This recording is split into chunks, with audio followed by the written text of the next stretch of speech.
Hey friends, have you ever worked with a piece of technology that starts failing after a while?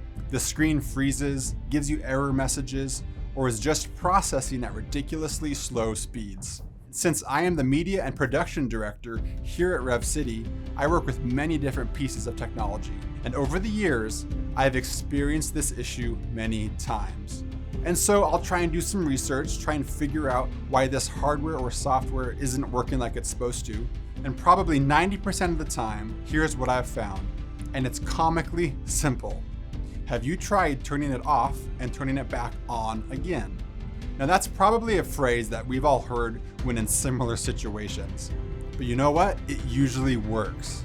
I just turn off that piece of technology, give it time to rest and reset, and when I turn it back on, it's usually back as if there were no problems at all.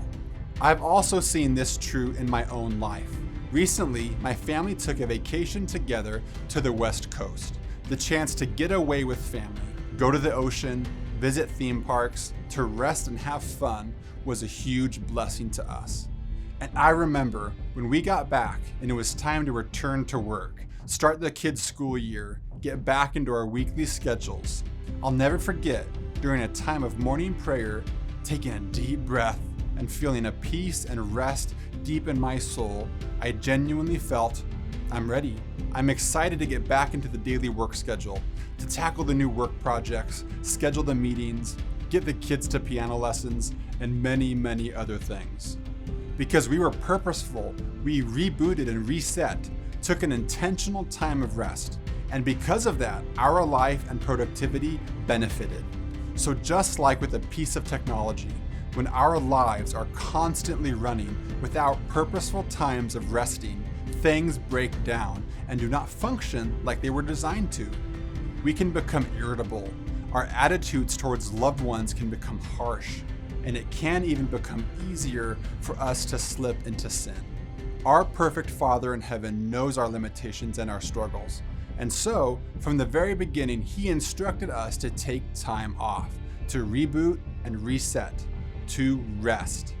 In Leviticus 23:3, it says, "There are 6 days when you may work, but the 7th day is a day of Sabbath rest, a day of sacred assembly. You are not to do any work. Wherever you live, it is a Sabbath to the Lord." And Jesus encourages us in Mark 2:27, the Sabbath was made to meet the needs of the people, and not the people to meet the requirements of the Sabbath. The Sabbath is meant to be a blessing to you. It's not something you have to do, but something that you get to do, to help you rest, to unplug, reboot, and reset in your life. So, take an honest assessment of your life right now. Have you been observing this weekly Sabbath rest in your life? Are you purposeful in finding times of rest? Are there aspects of your life that don't seem to be functioning like they should? Just like how a computer starts to produce errors and run slow the longer you keep it on, we are also in need of scheduled rest and relaxation. Be encouraged that the Sabbath, that proper rest, is a blessing for your life. So take a hold of it today.